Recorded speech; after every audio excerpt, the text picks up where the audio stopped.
good evening, good afternoon, wherever you are. Welcome to the Armoury. Welcome to the Fulham Arsenal match preview. I'm trying to keep on track of what games I'm doing at the moment.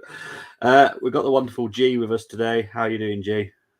Yeah, man, I'm good, man. I'm good.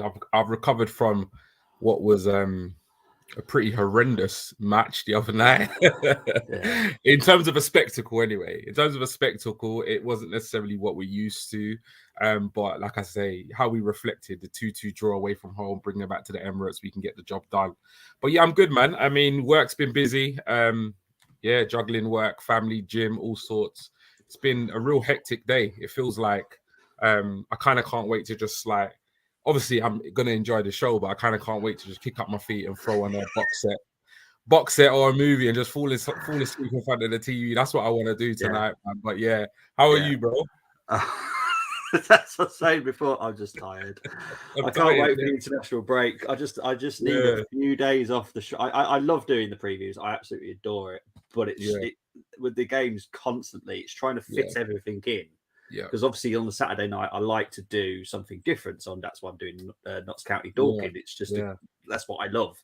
Yeah. And then next Saturday, I've got a new show planned, which is a whole new thing. That's going to be time consuming as well. So yeah, watch out for next Saturday because that's going to be very interesting. We're obviously here to talk about Fulham versus Arsenal. However, before we get into that game, we have got some interesting and very good news regarding an official partner. I will let G take over this and I'll put a slide up when it's the right time, but I'll let G deal with it now. Wicked. Thank you, Bobby. So yeah, some good news obviously from myself, Bobby, and the Armoury squad. We have an official partner, and they go by the name of Rising Stars, which basically, I mean, in a nutshell, to summarize what it is they do, they sell clothing. More importantly, they sell T-shirts. So T-shirts with what I can only describe as iconic football images from past and present. So, I mean, it kind of came to a bit of a surprise, but we're, over the moon to be working with them. And we'd love, obviously, your support to go, check them out on their Twitter page, their website, look at, the kind of merchandise that they've got. The kind of T-shirts that they create. It's relatively new in terms of their Twitter, in terms of stuff that they've shared, but I know that's going to become more and more as time goes on. So yeah, great news for Rising Stars, great news for us, the Armoury, and hopefully great news for everybody who tunes in and supports us. Because like I said, you'll be able to head over to there. We do have a unique link that you can go there, check out their stock, and if you purchase anything, you can use our unique link. And as you can see on the screen, we've also got a QR code. So you can literally scan that code and that will take you to their website where you can have a little bit of a browse and hopefully purchase some T-shirts. If you've missed that QR link or if you're not too with it in terms of like technology and so forth, in the description of this show, we do have the tree link. So the Linktree link in the description is where you can also go have a little look at their website, look through their merchandise, and if you feel to, if paydays come around already, you can give yourself a little bit of a treat, a cheeky purchase for one of the iconic T-shirts they've got. I mean, I've had a little look at their website and stuff, and two stand out for me straight away, and that is one of the iconic Bergkamp images of him controlling the ball in midair, and also an Anelka style T-shirt as well. Obviously, no bias associated at all, but those are my favorites so far. But yeah, check them out. Check them out. I'm going to show you the screen now. So this is their website. So at the top, we've got Alan Shearer, Andy Cole, Dwight York, Dennis Bergkamp. You got Drake and Benzema, which is an interesting combo. You got Eric Cantona. I'm not going to mention other players on that list. Henrik Larsson is one I actually do love because I just think he's so underrated, that guy. Yeah. Jude Bellingham, a new one there. Michael Owen, Mo Salah. Yeah, that Balotelli one, that is just iconic, isn't it? That image. A Moss, I'm thinking of Moss here, Ruud Gullit. He obviously is Holland. You got Scott Brown for the Scottish fans. I know I've got a bit of a Scottish following. Moss might want to look away now. Heung-min Song is on there. Moss, I do apologise, but he is a big cult hero for a lot of people. And Zidane. Zizou, man. What can you say? What can you say about Zizou? Well, this is the thing. I will always be proud of I was a junior gunner, one of those little mascot things. And I remember writing in the programme, I actually had my quotes in there when Wenger signed up for Arsenal, and they asked all the mascots choose 3 players that you want Wenger to sign. Yeah. I can't remember the third one. I wish I could, but Lizarazu and Zidane were the 2 players I wanted, and they were both at Bordeaux at the time. Oh man, and left back how good Lizarazu. You see, you know what it is. There are players, and then there are players. Yeah. And there are teams, and then there are teams. I know it sounds like an M&S advert, but it's true. It's crazy. Zinedine Zidane. Like, I mean, I think I've said it a million times to you guys. I grew up watching. I might not look old enough, but my first TV was black and white. And it had like knobs on it, not even a remote. It had knobs that you'd have to twist, and it even had an aerial which looked like a coat hanger. And I used to sit down on a Sunday afternoon and watch Football Italia. And there were times when I couldn't really tell which team was playing which, but what I could do is I could appreciate beautiful football.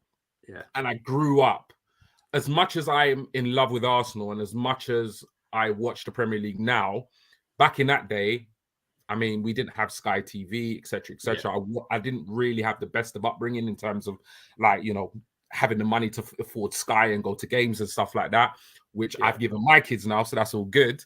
But I mean, I fell in love with Italian football, and some of the names and some of the guys on those T-shirts: Zinedine Zidane, Lizarazu. Not so much Lizarazu because I don't think he played in Serie A. But Zinedine Zidane was one of them, and Paolo Maldini was another one I saw on one of the T-shirts. And these were guys I just absolutely fell in love with.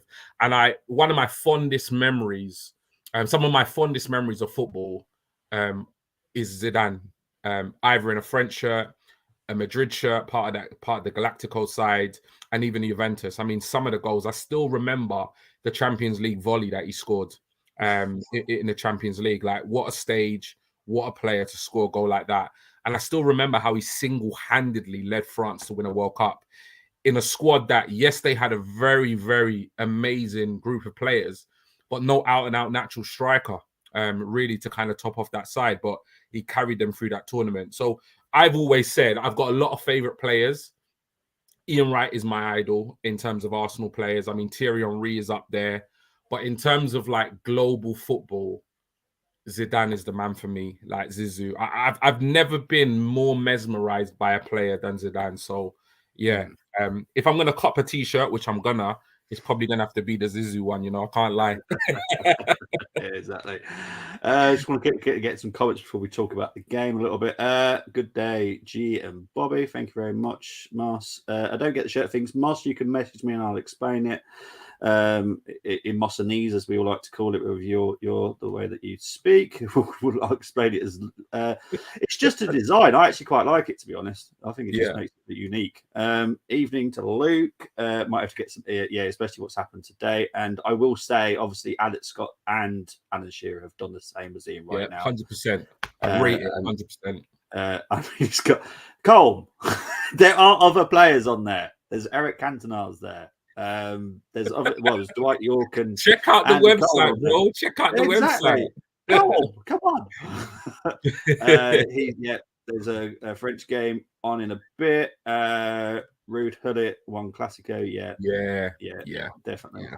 Is there a Harry Maguire one? No, there isn't. Not sure there will be, to be honest. Yeah, I had the same type of TV GTalks played my Sega Megathon. Bruv, trust me, bruv. I remember one time watching Milan versus Inter, and I didn't even know what was going on. Anytime the ball was in the middle of the park, I was like, who's it? Who's got it? Right, let's talk about this game. Right, wonderful stuff. Right, we're playing Fulham at Craven Cottage. We've played them 55 times. We've won 41, drawn 11. only lost 3, which does surprise me, to be honest, because I have seen quite a few defeats, and it's the 2 recent. So, yeah, I was quite surprised there's only 3 defeats in the whole of the history. Yeah.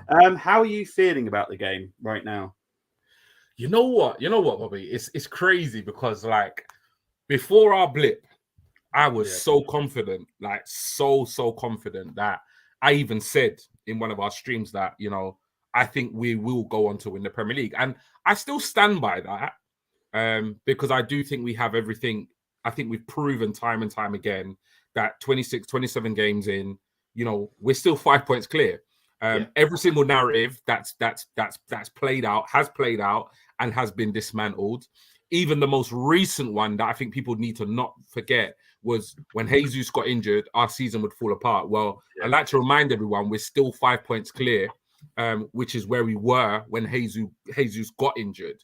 So, having said that, it's not that I'm not confident. I'm just very much. I think it's kind of a little bit more like when I was on the stream and I was really confident. I was like, yeah, we're gonna win this. We're gonna win this. We're gonna beat all the teams. We're not gonna lose until the end of the season.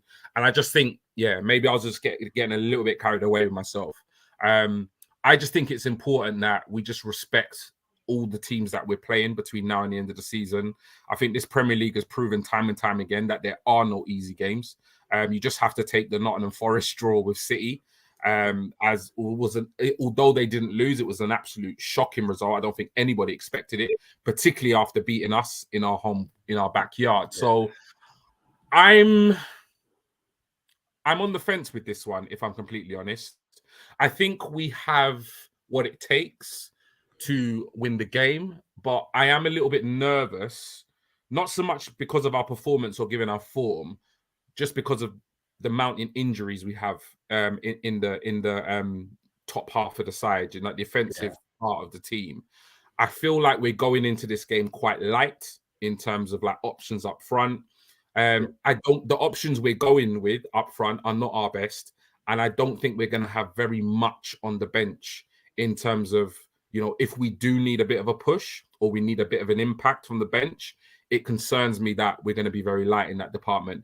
And we've seen just how impactful our bench can be when we have the players on the pitch and we have game changers on the bench. Going into this game, where my lack of confidence comes from is the fact that we're going to have to rotate because of injuries and illness, but then I don't think we're going to have the players that could potentially change the game if we need to on the bench. So I'm confident we can get a result, but I think it's going to be a very, very difficult game.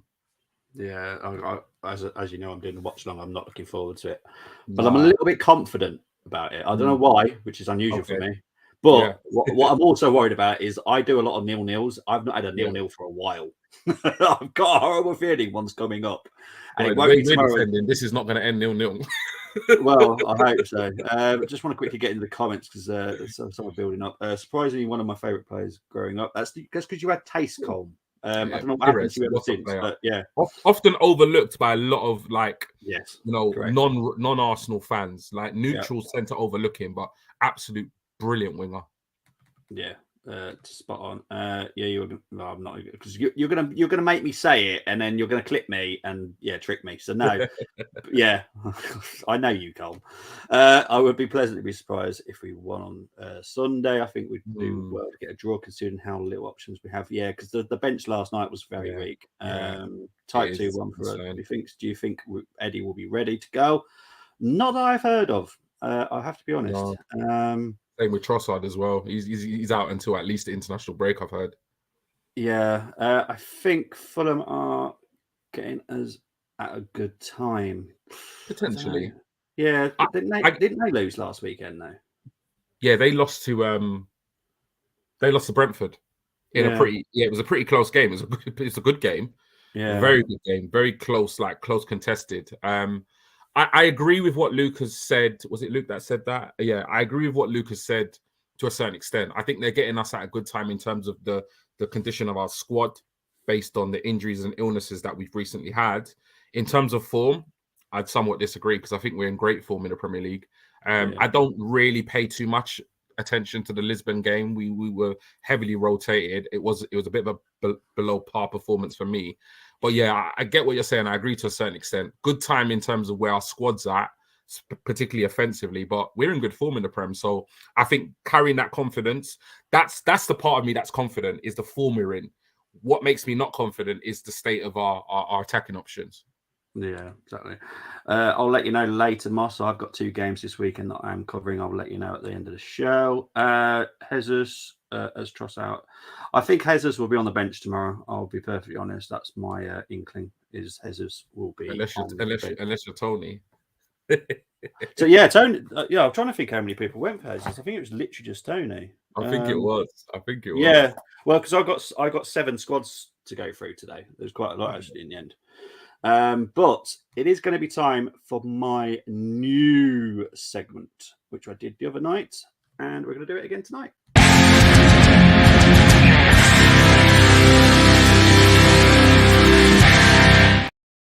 So these are my 5 to watch, not G's. These are the ones that I think will give us a bit of an issue. He can use them later in the challenge if he wants, but Bern Leno, I've got to say him. He's been brilliant at Fulham. Mm-hmm. I've always known he's such a great shot stopper, and they just don't play the way that we do. And he's just looked amazing. I 6 clean sheets in 24 is pretty good, to be fair. Mitrovic, a lot of people were so hard on him, thinking, oh, he's going to flop this season. But the thing with the Championship, it teaches you how to work as a striker. Now, I will say this about Eddie. I wish he had played more time at the Championship when he went on loan there, because I think that would have enhanced some of his skills. It has for Mitrovic. I think he's been absolute brutal this season. I have seen him in some bad games. I've watched him against Wolves earlier in the season. I'm pretty sure he thought he was playing NFL, because it definitely wasn't football. But every striker has that kind of day. João Paulina, I am shocked, and this is no disrespect to Fulham. I'm shocked he went there, but he has been sublime. I would have him. I'd have him now.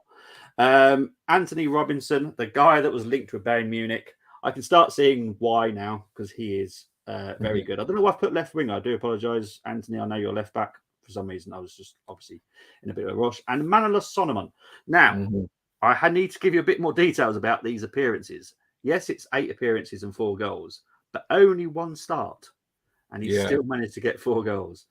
We were linked with him, weren't we? We were linked with him for a long time. He come from Shakhtar, didn't he? Yeah. Yeah. I would have loved him. I'm going to skip some of those comments because it's other stuff at the moment. Right, we're going to go into squad 1, which was the popular one for Luke, Gumza, Josh, Tim, Nicholas, Simon, and Moss. They all went for this lineup. Ramsdale, White, Saliba, Gabriel, Sinchenko, Partey, Xhaka, Odegaard, Saka, Nelson, and Martinelli. And as far as I can remember, compared to yours, G, it's only Odegaard. Yeah, it's Odegaard for Vieira. Yeah. So, how do you feel about that one? Happy? Yeah, I think this team makes a lot of sense. And to be fair, if Odegaard gets over his illness, this would have been the team I picked. But I just picked based on what I know as of right now, which is Odegaard was ill. We haven't had an update on his situation. I thought Vieira played well against Sporting. I think he was one of our standout players on the night. So I could see why this team has been picked, because I think we pretty much know that's going to be our front three for the weekend, given the injuries that we have. And I think the only position I think that there is maybe a little bit uncertainty about is the fact that Odegaard was ill. He wasn't even on the bench, though, I don't believe, against Sporting, which kind of concerns me that I'm not sure he's going to be ready for the weekend. That's just my hunch, so which is why I went for Vieira. But yeah, the team picks itself. Ramsdale in goal, the back four. I mean, it is what it is. Do you know what I mean? That for me, that's the first team back four. Partey anchoring, the midfield. Xhaka having a great season. Odegaard, the absolute maestro. And those 3 lads up top, I mean, Saka is star boy, ever consistent. Didn't have the best of games against Sporting. But listen, he's probably one of the only players that plays every single game, every single minute. And he's not always going to perform. He's not. He's going to have days when he doesn't, like every player in the Premier League or every player in world football. It's not about going missing. It's just about being a human being. We don't always perform to the best of our abilities, to be honest. I know my manager could probably tell you the same thing about me. And then you've got obviously Gabby in the middle, not a position that I like him. I know that's quite unpopular opinion, but I just don't see him as a striker. I'm not saying he won't be a striker and he won't develop his game, but anytime I've seen him there, I've just not been overly impressed. But at the end of the day, needs must. We don't have a centre forward right now. We don't even have a player that can play false nine because we've got Jesus coming back, Eddie out, and Trossard out. So you can't play Nelson or Saka down the middle. It would just be as bad as playing ESR down the middle against Villarreal, whoever it was in the Europa League. And Nelson, obviously, has had some really amazing performances, notably generally off the bench.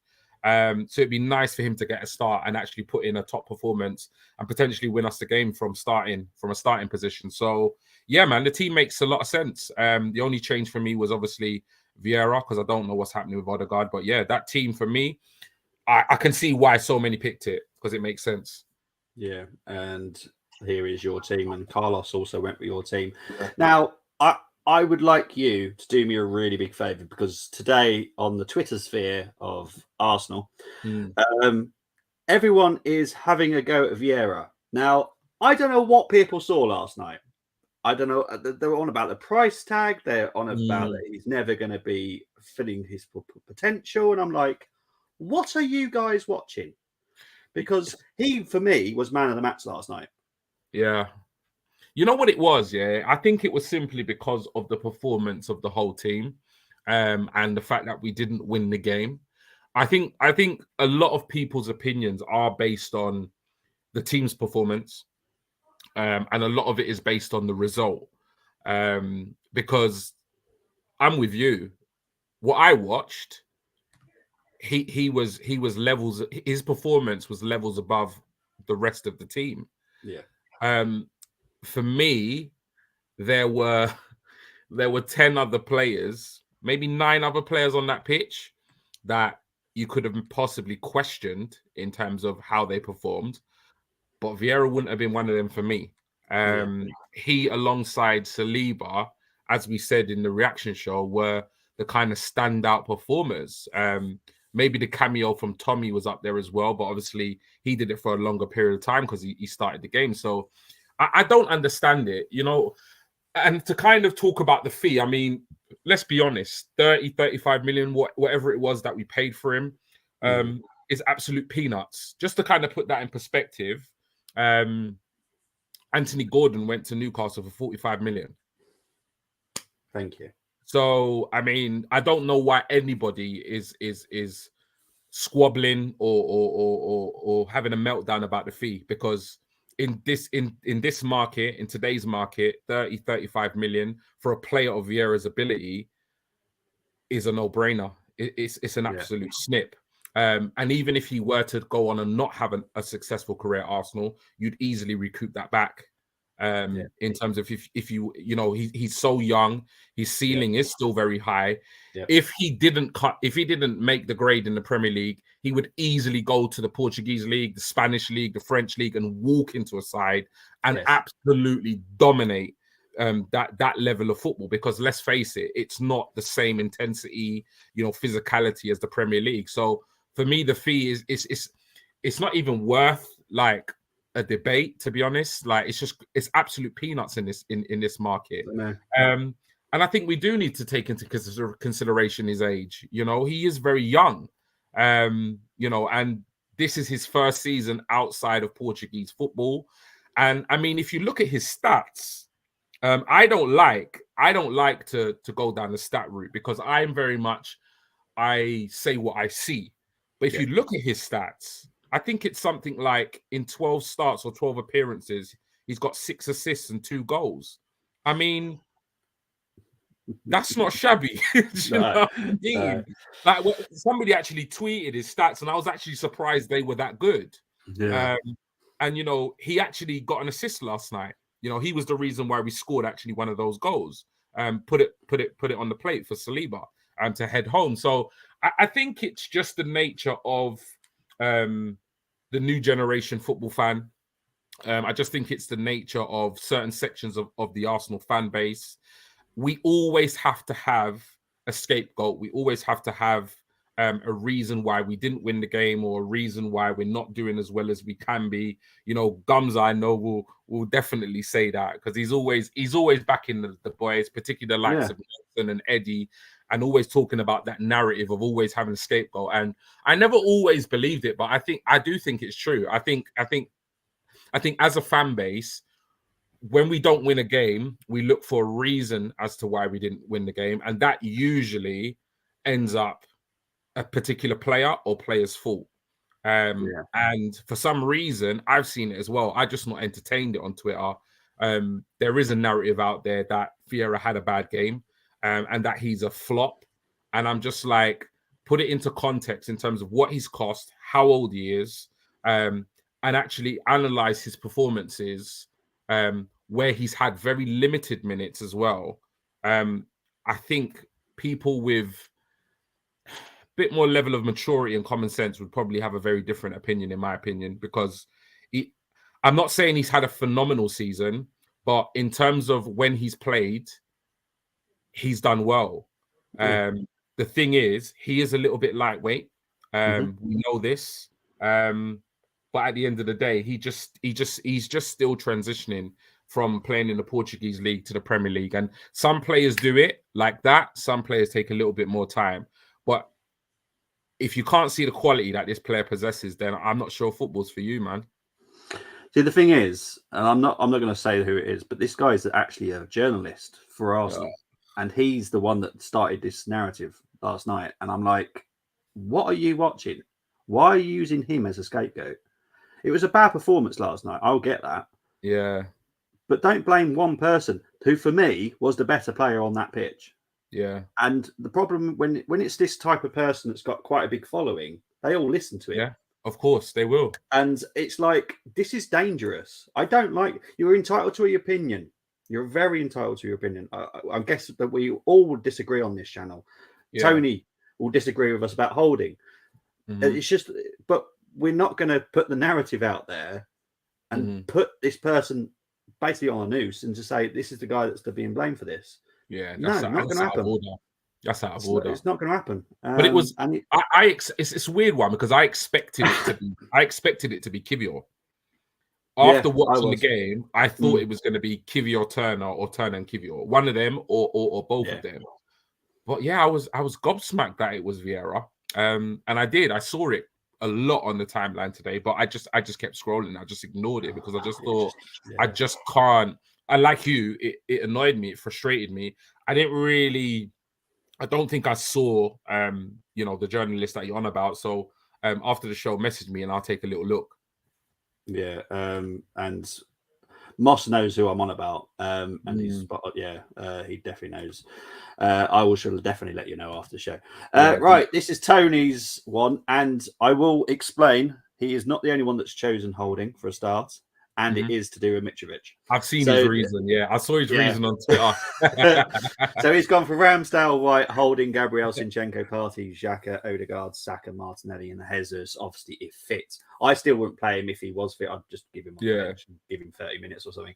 Yeah. What do you think of that one very quickly? Yeah, nice, all good, man.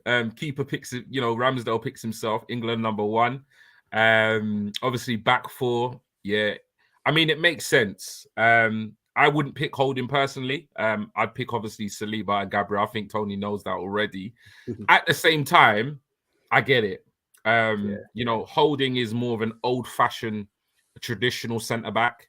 Mitrovic is a bit of a throwback in terms of centre forward. We saw what Holding did against Haaland.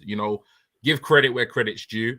Other than him getting a booking, he would have stayed on against Man City. Yeah, he would have. I think Arteta was right to take him off, because I think once Holding gets a yellow card, the way he plays, he's likely to get a red.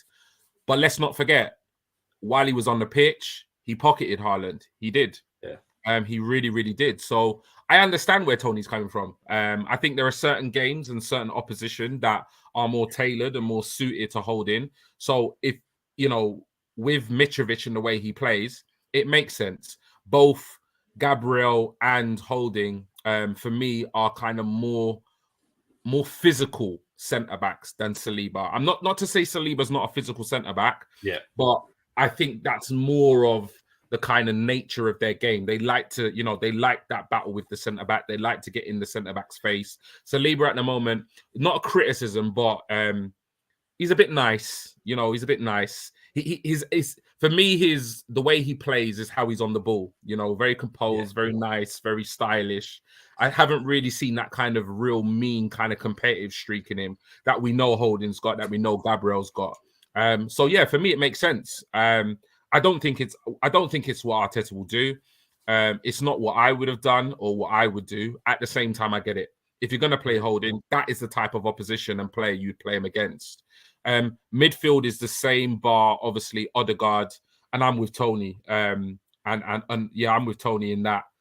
If Odegaard's fit, he plays. It's just whether or not he'll be fit. We just have to find out and wait until Sunday. In terms of Jesus, as much as it excites me, I wouldn't take the risk. I'd love to, and I'd love it to work, but I just have this thing in me that if we took the risk and it didn't, I honestly feel that if we played Jesus and he gets an injury, a season-ending injury between now and the end of the season, touch wood, it don't happen by God's grace. I actually think psychologically, I think that ends our season. Yeah. I really do. I think he's that influential that I think it might not end our season because, in a way, like we've played so long without him. But I definitely feel like the squad, the fan base, the staff, I think everybody is just waiting for him to come back and for him to have an impact. So I think it would be a massive, massive blow. And so for that reason, as much as I'd love to see him, and it would be brilliant and it'd be lovely for him to come back against Fulham, get a goal, win us the game, or contribute somehow, I wouldn't do it. I think it's just a tad too early, particularly where we didn't see him on the bench against Sporting. I think his first appearance, I think, is going to be a bench, and we're going to slowly transition him in. But yeah, I get Tony's logic, man, because at the end of the day, we are short up top. We're really, really short. We've got, like, if we play the front three of Saka, Gabby, and Nelson, we've got nothing on the bench, man. Like, so I think, the idea that you've had in the past of the likes of Dewberry, I think now's the time, man. We need something on the bench. Guess what? There is one with Dewberry in it tonight. Oh, there we go. As far as I'm concerned, now is the time. Yeah, man, bring in Dewberry. There will be a Dewberry selection tonight, I guarantee you that. Right, we're going to go into Brenny's, Miguel's, and for the first time, a selection that was done on TikTok. So big up to come on you Gunners. I don't know who you are, but you were very nice to message me on TikTok and give me your selection. Nice. So very much thank you for that. Ramsdale, White, Saliba, Gabriel, Zinchenko, Partey, Xhaka, Odegaard, Saka, Smith Rowe on the left, and Martinelli. Yeah.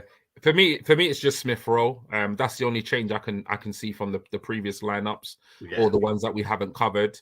As much as I'd love to see Smith Rowe get a start, I don't think he's there yet. I think Nelson is there ahead of him in terms of obviously he didn't have as big an injury. He wasn't out for as long as ESR was. He's come on, he's got some minutes.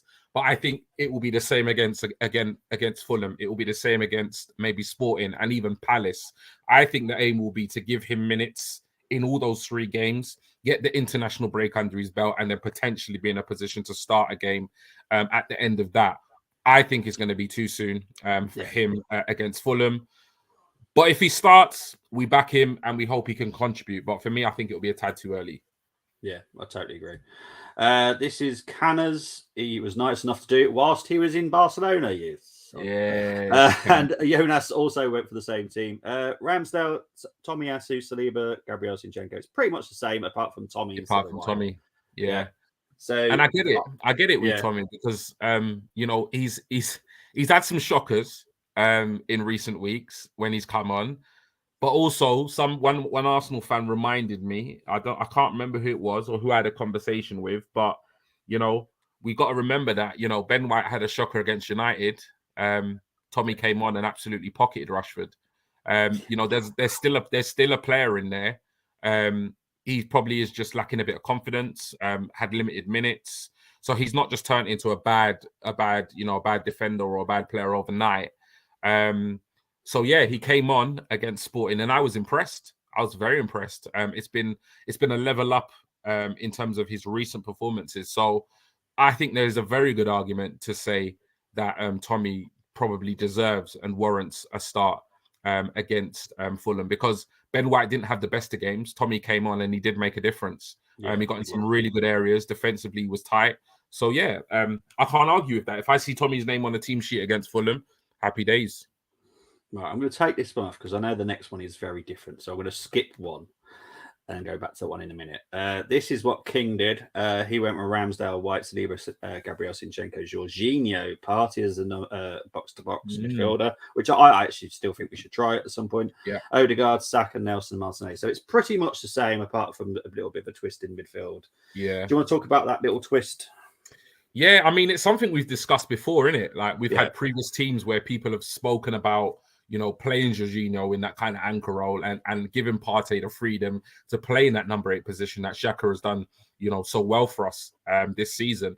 And it's something that I've said similar to what you've just said. I'd like to see it. I'd like us to try it. I think he has the ability to play in that position 100%. Because I wouldn't necessarily say Xhaka is offensively or technically a better player or more skilled than Partey. So, I don't see why not. King's gone for it. Will Arteta go for it? I doubt it. I can't see it happening. No. I'm not sure. I'm not sure if we're ever going to see it, as much as a lot of us are curious and intrigued about it. But yeah, if that's what Arteta does, I think we would all be very excited and very intrigued to see how it goes. But I just can't envision it. I think Partey has practically cemented his position in that midfield as the kind of anchor man. And I really can't see him being deployed further up the pitch in that number 8 Xhaka role. But I'd love to see it. So yeah, I get why King's done it, but I think it's going to be a while yet, if ever we ever do see it. Right. G, have you got a drink? Because you might need it after this one. This one, okay. I know what you're like with really rotated squads, and this one's rotated. Okay, so this is Mehmet and Jack. Now, Mehmet and Jack, I did ask them to think outside the box. I always like one of my groups just to think outside the box, and they have. They haven't thought very outside the box. They've gone still, good quality in there, but they've gone for Ramsdale, White, Holding, Kivior, Zinchenko, Partey, Xhaka, Vieira, Kosa Dewberry on the right, Nelson on the left, and Martinelli down the middle. Now, the reason they've done this is they didn't feel that Kivior was as bad as what people are saying. They should give him a chance with Holding, because they actually think those two will be a better partnership. That's their opinion. I actually kind of agree, because Kivior, for me, can play more like Saliba, where, as you were saying earlier, Holding is more physical. I don't think Kivior is. So in a way, it's like a vice versa between Saliba and Gabriel. So it's a combination. Obviously, I probably wouldn't do it against Fulham away. I might do it against Fulham at home. But I always ask them to think outside the box, and big up to Mehmet and Jack for doing it. I'll let you carry on, because I know this is probably stressing you out. Yeah, you see my concentration face, innit? Yeah, obviously it's not something I would do. Like you said, I think you hit the nail on the head. I echo what you said. I think away to Fulham in the season they're having. I mean, for me, Marco Silva, for me, other than whichever manager wins the Premier League, I think he's in the conversation for manager of the season. I think he's doing an absolutely phenomenal job at Fulham. I don't think he really gets the plaudits he deserves, to be honest, or Fulham. I don't think there's enough noise in the media in terms of what Fulham are doing, because I think a lot of people had Fulham to come up and struggle, and they've done anything but. So I think this is going to be a really tough game. The only reason why I wouldn't go with the centre-back pairing is because we saw a new pairing of centre-backs against Sporting, and I think we struggled. I wouldn't test a centre-back pairing out against Fulham away, particularly with Mitrovic, particularly with Mana Solomon, particularly with the form Williams in. I think they've got some really good attacking players. and some really good informed players. And I think it would be a massive risk to play these two together in this game. One of them with another of the first team centre backs this season in Saliba or Gabriel, I think I could be okay with. Two of them together, I'm not there yet in terms of this game in particular.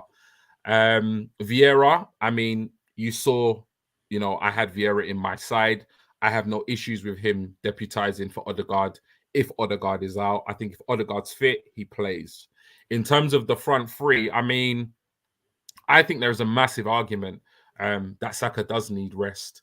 I'd love to actually look at his starts in comparison to the rest of the Arsenal squad and his minutes played in comparison to the rest of the Arsenal squad, because I know there was a time when we were heavily dependent on Gabriel and he was playing a lot of games, but I can't imagine Saka being far behind, if behind at all, because he just seems to be an ever-present in this Arsenal side. Whereas other players, either through injury or suspension or rotation, seem to get a rest, seem to get a break, whereas he doesn't. So, I mean, the Dubry kid looks phenomenal. Kozia Dubry, sorry, looks absolutely brilliant. He looks like a mini Saka when he's on the ball and when he plays. I mean, if you have to kind of take a double take when you see him, particularly when he plays on the right, because I know he can play on the left also. So, I mean, I can't see it happening in terms of Arteta throwing him in, but I definitely want to see him on the bench. 100% do I want to see him on the bench, because we have problems in the front three. We've got very limited options, and I think now would be a time to have him on the bench and sling him on. Like, definitely. Like, I mean, if we need a goal, if it's a tight game, if we need something different, he should definitely get an opportunity. I mean, he's been in and around the squad. He's been training, rubbing shoulders with the first team. So why not, give him an appearance on the bench for me personally, and then bring him on. Maybe if we've wrapped up the game, or if we're needing a goal or needing to get back into the game, what have we got to lose? Because we don't have Jesus, we don't have Eddie, we don't have Trossard, we don't have some of these game-changing players that we could call upon. So why not call upon somewhat of an unknown quantity that could come on and absolutely steal the show? We've seen it before many, many a times with young players coming on in big Premier League games, making a name for themselves, and then the rest is history. So, yeah, man, I think Dubry deserves a chance, given our squad situation, and why not throw him in there? Yeah.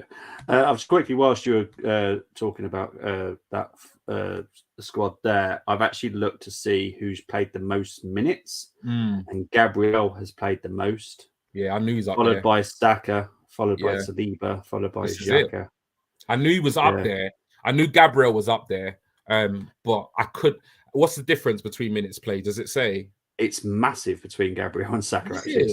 Yeah. This is why people need to not disrespect Gabriel, This guy, man, he's an absolute soldier. Absolute soldier. And Vieira, and this is what annoys me about people putting down Vieira, he's played just a little bit more than what Tierney has, and Tierney's hardly played this season. This is what I'm saying, though. How can you write off a player that ain't playing? He's played less. He's played less than Tommy. Yeah, he's played less than Tommy. Played less than Jesus. And we're saying Tommy and KT are playing the way they are because they're not getting games, but then we're calling this man a flop because he's played less games than them. Come on, I will never. If I'll be honest, I've wanted Vieira since he was about 17. I've loved the kid. I've watched him in Portugal. I was going, this is the kid. I'm never going to let anyone slag him off. Yeah, he's a baller. But if he was playing badly, I would be honest. I'd go, no, not for me. I can't wait till he becomes good, man. I can't wait. Yeah, I'm just going to quickly go through the comments before the challenge, which gives G a little bit of time to work out what he's going to do. Leno is weak. He's not. He's been really good for Fulham for me. He's been really impressive. Andrew Pereira, yes, my word, did Man United make an error there for me.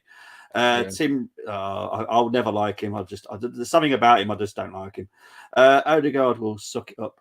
Well, let's hope so. But there's been an issue going throughout the squad, so let's hope no one else has picked one up. I had either Gabby or Vieira for man of the match for yesterday. Yep, I can try and skip through some of them. Fabio would look a very good player for a team like Real Sociedad, for example. He'd have Real. Yes, honestly, that kid could play for any team at some point. Yeah. Big up to Tony. Sorry, he's late. I'll use my own profile this time. Some journos are just out there to cause issues.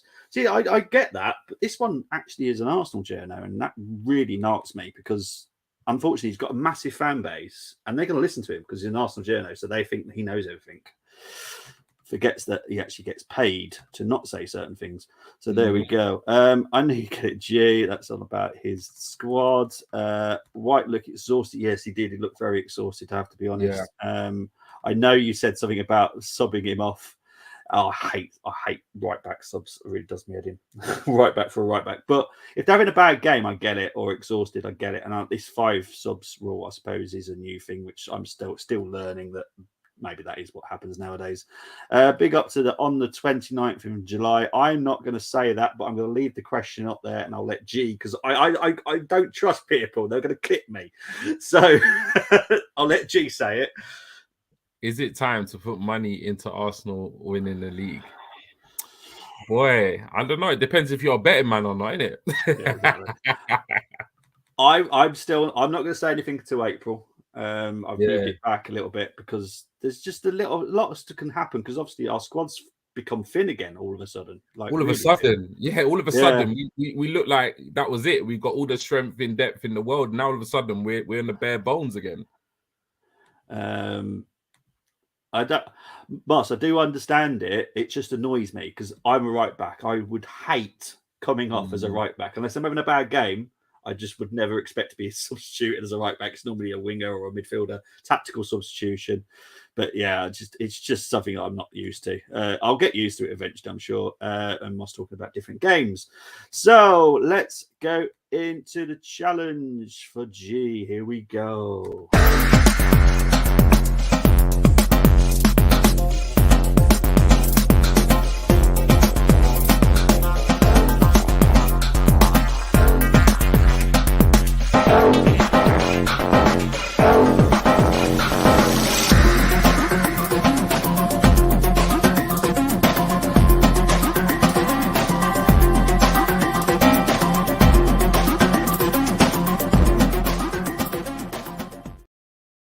Okay, so the rules are the same as always. It's Fulham's formation. So it is going to be a 4-2-3-1 with an attacking midfielder, 2 CDMs, a right wing, a left wing, and a striker up front, 2 centre backs and a right back and a left back. Yeah. So we're going to start with the 5 Fulham players, please, G. Yeah, it might come as a bit of a surprise to everyone, but I'm going to go with Issa Diop at centre back. Okay. Any reason for that? I really like him. Even when he was at West Ham, for me, I always liked him. Just a player that kind of caught my eye. I think he's really physical, commanding in the air. I mean, I think he's the type of player in that if he was in a team like Arsenal, with a very kind of, Arteta, in terms of like, if you're managed under a coach like Arteta, and it's all about the system and so forth, I think he'd do a job. I really, really do. Very physical, very commanding in the air.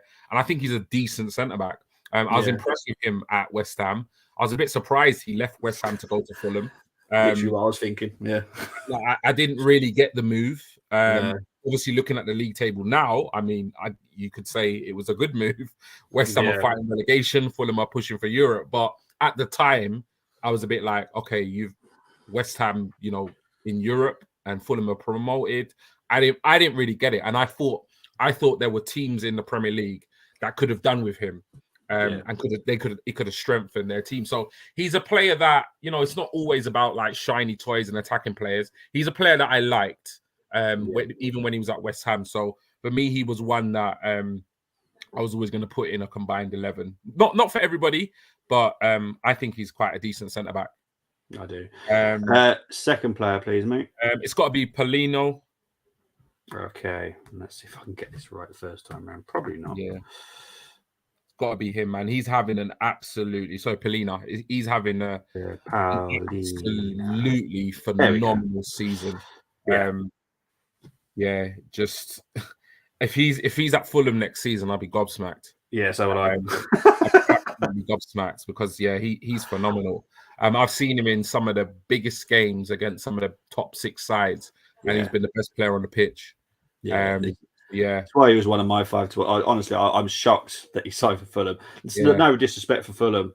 I just think there's so many clubs. When you're talking about combative midfielders, that's what he is. He's like an old school throwback, type of midfielder, just absolute midfield general. The likes of like Roy Keane and Petit and that type of player, man. So he's brilliant. Next player I'm going to go with is one of your, or he was one of your 5 to watch. Also, another 5 to watch is Mitrovic. I'm going to go up top with him. I think he's scored more goals in this Premier League season than he has in all these previous seasons in the Premier League combined. Something like that. I saw a stat the other day, but I think the reason for picking him is just different. I think he's the type of player that I think we lack. If I'm completely honest, I think Eddie and Jesus are somewhat very similar, and I do want us at some point to evolve the front line and for that to incorporate a big centre forward. I do. Whether we do it or not, I don't know, but that's why I've picked Mitrovic. Now it starts to get a bit tough because of areas. And I'm gonna go with Mana Solomon on the left-hand side. Okay. There we go. Your 5th and final player, mate. Yeah. I'm so tempted to pick Leno, but what it is with Leno is I want this team to play the way Arsenal play. Yeah. And the way Arsenal play can't incorporate Leno.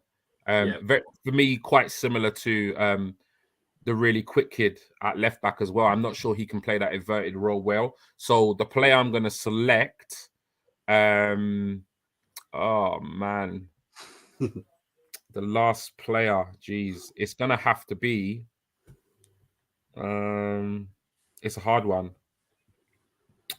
Can't pick up front. Midfield, I don't really want to do it. I can't pick a second centre back. I might have to just go with the left back, Anthony Robertson. Yeah, I'm gonna have to go with him because I can't legitimize picking anybody else. I can't have a Fulham pair centre back. Yeah, you can't have Tete on the right. Yeah, and I need an Arsenal player in that front line as well. Yeah. So that's the 5 I'm going with. Okay, so I'm gonna assume that it's Ramsdale in goal. Yeah. Right back. It's gonna be Ben White for me. Okay. Your final centre back. Gabriel. Okay. Oh, this is always hard to find him. No, it's all right. It's just that's a beast of a centre back pairing. It is. Yeah. I'm gonna guess Partey. Yeah, it's gonna be Partey. That's Rolls Royce right there. Them two. Jesus. Don't forget you can have Odegaard because if I'm gonna pick Odegaard in that position. What's up? And then Starboy, I'm guessing. You know what? You know what? Yeah, go on. I'm gonna go Jesus. Oh, okay. Yeah, that's fine. I'm gonna go Jesus. I've known you long enough that I know how much you love Starboy. And the reason why he's my Starboy, and it's not like I'm not picking him for a particular reason, but just because of Jesus's ability to play in the middle and out wide. Yeah. Plus. With Mana Solomon, I mean, he's in a rich vein of form, but I don't. Yeah, for me, I don't know. I feel better having Jesus there than Saka with the 2 Fulham players that I've picked. So that would be my front 3. I like that too. There's no weakness for me. It's a good team, That is. This is why I do this Shadows because it amazes you how it's a good quick. Team. Yeah, I think the only real weak point somebody might say is maybe at centre back. You've got 2 physical centre backs. Both of them can be rash at times. Yeah. But I just think if you're centre forward, you wouldn't want to play against Diop and Gabriel. you wouldn't, man. Like that would be a perfect centre back pairing to play against Mitrovic. Yeah. You would not want. There's not many strikers that are going to have a good time playing against them two. I really like that team. Yeah, I actually really like that one. Well done, G. Did a great job at that. Let's see if Moss has tried. I'm sure he probably has. He doesn't like it, but he plays it anyway. All the rival fans saying it's in the bag for us are acting in bad faith. They want to. Yeah. Get that. They are. That's exactly what they're doing. Challenge. Let's go. Lily missed it with these two matches on. I reckon Mitrovic thought he saw the Khans. He was. The growing vegetables. Yes, he is very, very, very physical. Across the pot, Moss. Cool pick in here. Rami, Robinson, Saliba, Gabriel, Tete. No, there you go. You've already lost that one. TP, Odegaard, Saka, Andreas. I quite like it, but you've gotten for Tete. Yeah. If G went for Tete, I would have just taken him off stream. So it was simple as that, to be honest. Well, you know what? One thing we haven't mentioned though is Paulinho is injured. No, suspended. Oh, is he? Yeah, he is. Yeah. I spoke to a Fulham person this morning who helps me do these things, and he didn't say nothing. Yeah, he's suspended. I've just remembered he got. I'm sure he was suspended for the last 2 games. He missed the. I'm sure it is, man. Somebody confirm it in the chat. I'm sure I read that somewhere. Paulinho is suspended for the Arsenal game because I was bantering a Man United fan. And he said to me, "Oh, you lot always lucky. You lot always lucky." And I said, "What are you talking about?" And he was like, "Their best players suspended." And I went, "What do you mean?" He goes, "Paulinho." And I looked it up, and it did say that he was suspended for the Arsenal game. And I can't lie, I was happy. I'm gonna quickly have a look. G, have you got StreamYard powers, didn't you? Yeah, suspension ahead of Brentford and Arsenal tie. Yeah. Okay, so if I can quickly look on there, because it will tell me if he's suspended. I'm sure he is. Let's have a look. Let's see if I can find out. Because normally it tells me who's injured, who's suspended. Let's have a look. I'm gonna have a go at this. Yes, he is suspended. Yeah. Oh my word! I didn't realize until, like I said, I was bantering a Man United fan, and he said to me, "Oh, you lot are always lucky. You're playing the teams where they don't have their best player." And I said, my gut instinct was, "What do you mean? Mitrovic he's come back from an injury?" And he said, "No, it's Paulinho. He was suspended against Brentford, and he was suspended against you lot." And I was like, "Oh man, happy days, man. Let Partey come in and boss that midfield." Yes. Because he was doing the whole thing with Casemiro was out against when they played us, and then he goes, "Oh, you're playing Fulham, Paulinho's out." But I hadn't a clue that he was. It's not really been spoken about anywhere. I mean, like I've not seen it anywhere, but I looked it up. I spoke to a Fulham official this morning, and they said nothing to me about it. He's out, man. Result for us. I'm gonna have words with him. I tell you, I am so not happy with him. Cedric or Tete. Oh, yeah, you're on about the mate. No matter what right back you chose, you would have lost. It's the fact you went for the right back for Fulham that is their weak spot. And as much as I know Leno's doing well, I mean, I just can't pick him, man. He used to drive me mental. And yes, to announce that Luke will be doing this next Friday for the Crystal Palace game. Yeah, I've arranged it so it's a morning stream, so I can actually get different people on. So Luke's going to do it next Friday. He sounds like he's looking forward to it. Yeah, man. It's really good. I can't lie, man. It's interesting because it makes you really think about the opposition to a whole nother level. The whole point. That's the whole point. So I like it. I enjoy it, man. It makes me actually look at like who we're playing, their squad, their stats, who's playing, who's not playing. So yeah, man, I think the challenge is a quality. I'm ex-military. I was trained to know your opposition, and that happens in elite 100%. Sport as well. If you're in boxing, you want to know your opposition. You want to know who you're fighting. Yeah. You want to know their weakness, their strengths. That's it. It's the whole point of it. Okay, I know you went for prediction earlier, guys. In the comments, can you please put your predictions in for the game? I am now going to put G on the spot and see what he's going with. Like I said, I'm confident because of the form we're going into this match in terms of the Premier League form. I'm not confident because of just the catalogue of injuries and illnesses that we've recently had. Yeah. Having said that, I think we've got enough momentum. Also, when I take into context their midfield,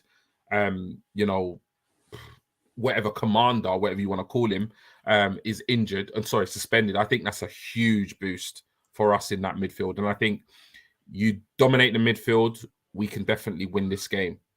So for me, I think it's going to be tight. I think it's going to be a very difficult game. I think we'll sneak it 2-1. Yeah. I'm actually with you, too. Seriously, man. No, well, I'm going to be fair to Tony. I can see it. It's not going to surprise me. I'm also going to do another prediction, only because I do so many watch-alongs. I have been due a 0-0 for a very long time because I've been having some great games. I did the 7-0 that we all know about last weekend. I'm not going to pick on Colm too much, but I did that game. That was hard, actually, to watch. It'd be surprising because I actually had Colm with me, who's obviously a United fan, and it was hard. I was hating the fact that I was having to say, "Sorry, mate, it's another goal." I feel for fans like that because I wasn't expecting that game. I was never expecting a 7-0. 7-0. And when you just you got your mate on with you and he supports the team, and I felt really bad, and I'm not even kidding. I felt so bad every time I was going, "Sorry, mate, they've scored again." Once it gets to like 3, it's like, come on now, it's like. Yeah, there's bants and then there's just like torturing, man, in it. It's not fun. It's not fun. Yeah, it's mad. But I'm going to stick with yours as well, 2-1. But because of the amount of watch-longs I do, I am due a 0-0. I guarantee it won't be tomorrow's game, which I'm doing Notts County versus Dorking. That's going to be loads of goals. But I'm due a 0-0, so I'm predicting possibly a 0-0. But I do get Tony's 2-1. I do get. I hear it. I do hear it. I do hear it. I do have a bit of a gut feeling about this match, but I'm just hoping we can. I'm really hoping we can just scrape it.